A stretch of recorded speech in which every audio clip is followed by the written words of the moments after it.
최원규 위원께서 이제 대법원과 김명수 전 대법원장 그리고 전교조 이 여러 가지 문제들이 얽히고 설켜 있는 문제에 대해서 좀 말씀을 해주실 텐데 안철상 전 대법관이라는 분이 계십니다. 지금 이제 이분이 퇴임을 하셔가지고 서울대 법학연구소에 최근에 기고를 했는데 2020년에 사회적으로 큰 화장을 일으킨 대법원의 판결이 있었습니다. 전교조 합법화라는 판결이었어요.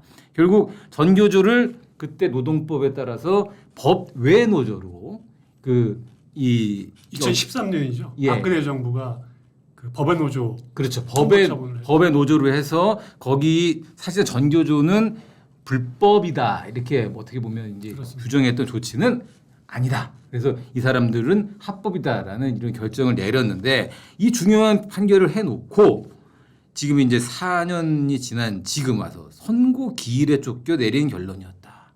이런 말씀하셨어요. 이게 무슨 말이에요? 시간이 없어서 내가 잘못 판결을 했다 이런 얘기예요. 그러니까 일반 국민이 들으면 참 이해하기 어려운 얘기인데요. 예. 그러니까 이게 소송이 대법원에 올라온 게 4년을 끌었습니다. 4년을 끌고 이 소송이 법원에 올라온 걸로 치면 7년입니다. 무슨 그런데 아파트 지으세요? 4년 동안 재판하셨는데 뭔 이해하기 시간이 어렵죠. 없어서. 더구나 이 사건은 그 대법관 전원이 참여하는 전원합의체에서 내린 결론이었죠. 중요 사건이군요. 그렇죠.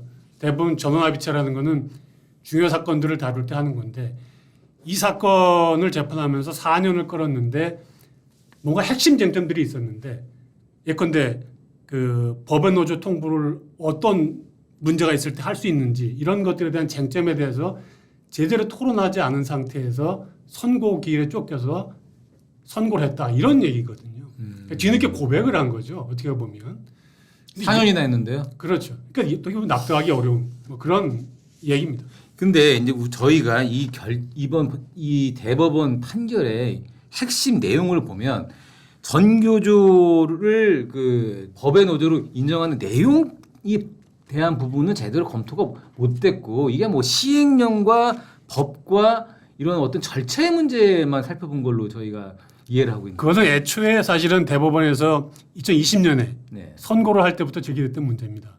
당시에 그 2013년에 좀 다시 거슬러 올라가 보면 박근혜 정부 때 그 해직자들을 전교조에 들어간 것은 문제다. 이건 법 위반이다라고 해서 법의 노조 처분 통보를 했는데 그건 어떻게 보면 노동조합에 따른 당연한 조치일 수 있습니다. 그렇죠. 법상으로 보면 노동자가 아닌 사람이 노조에 들어가게 되면 그 노조를 어떻게 노조를 인정하겠어요? 노조를 보지 않는다고 이미 노동조합법에 네. 규정이 되어 있습니다. 그런데 대법원이 문제 삼은 거는 이런 통보 처분 절차가 법에 규정되어 있지 않은 상태에서 시행령에 근거해서 통보 처분을 한 것 절차가 자체가 잘못됐다 그 얘기군요. 문제라는 겁니다. 그러니까 어떻게 보면 이 본질은 건드리지 않은 상태에서 아주 지엽적인 절차를 가지고 무효라고 판결을 한 겁니다. 그러니까 사실은 보면 대법원이 법 해석을 한 거죠.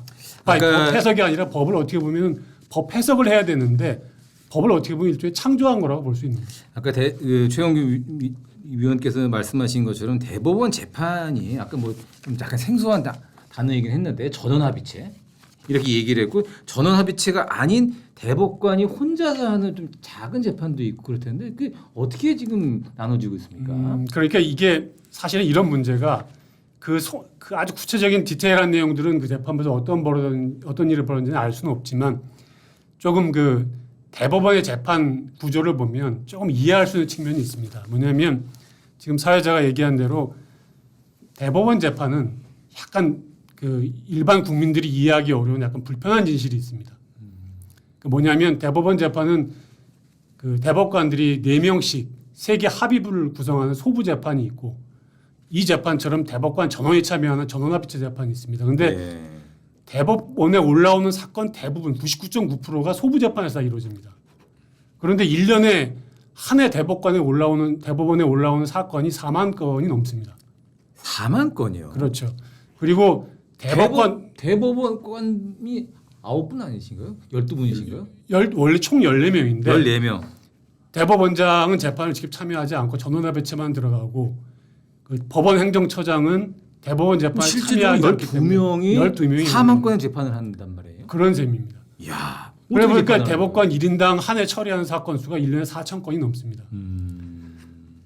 그러다 보니까 어떤 상황이 발생하냐면 그 주심 재판관이 아닌 사건은 4명이 재판을 하지만 다른 3명의 재판관들은 구체적인 내용을 상당히 알기가 어렵습니다.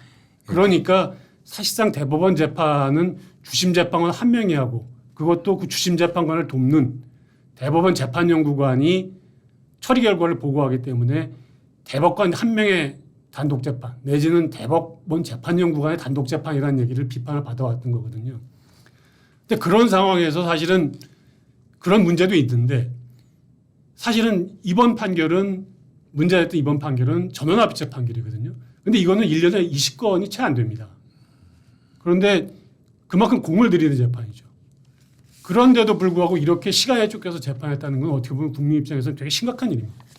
그러니까 대법원 재판이 지금 상당히 문제가 많다는 걸 그대로 보여주는 거죠. 예, 결국에는 이 좀 거칠게 정리를 하자면 전교조 합법화 판결은 2020년 문재인 정부 그리고 김명수 대법원 체제에서 전교조 합법화가 필요하다는 당시의 어떤 정권의 어떤 흐름, 대법원도 뭐 약간 그런 흐름들에 대한 좀 감안을 했겠죠. 그러면서 그냥 이게 겉핥기식으로 해서 결국에 합법화 판결은 내려놨는데 4년 뒤에 돌이켜 보니 이거 너무 우리가 이거 좀 쟁점들을 제대로 보지 제대로 않았다. 못 보고 했던 거 아니냐. 그래서 이 안철상 전 대법관을 포함한 이런 분들이 얘기하는 건 대법원 현 체제를 좀 그 상고심 법원과 진짜 전원 합의체 같은 그런 중대 사건을 다루는 대법원으로 좀 분리를 하자는 게 이분의 생각 아니에요? 뭐 안철상 대법관은 그 부분에서 명확히 얘기를 안 했습니다. 그런데 지금 사회자가 얘기한 거는 대법원의 오랜 수건입니다. 예. 상고법원을 만들어서 그 일반적인 사건들은 상고법원에서 하고 정말 중요하고 이렇게 판례를 바꾸는 사건들은 대법원에서 집중적으로 하죠. 이게 사실은 미국 연방대법원이 이제 이런 식으로 중요 사건들에 대해서만 재판을 하는 거거든요. 그러니까 그런 시스템으로 가자고 하는 건데 그런 시도들이 다 그동안 실패했죠. 국회에서 국회 문턱을 넘지 못했던 겁니다. 근데 대법원에서도 이런 문제를 좀 해결해 보려고 하지만 결국 해결이 안 된 상황에서 지금도 사실은 그러면 이런 문제가 그대로 남아 있는 거거든요. 그래서 지금 이 대법원 재판 어떻게 보면 사실상 형해화된 재판, 그러니까 문제가 많은 재판인데 이런 것들을 사실 이대로 놔둬야 되느냐. 뭔가 이건 사회가 한번 고민할 때가 됐습니다. 네.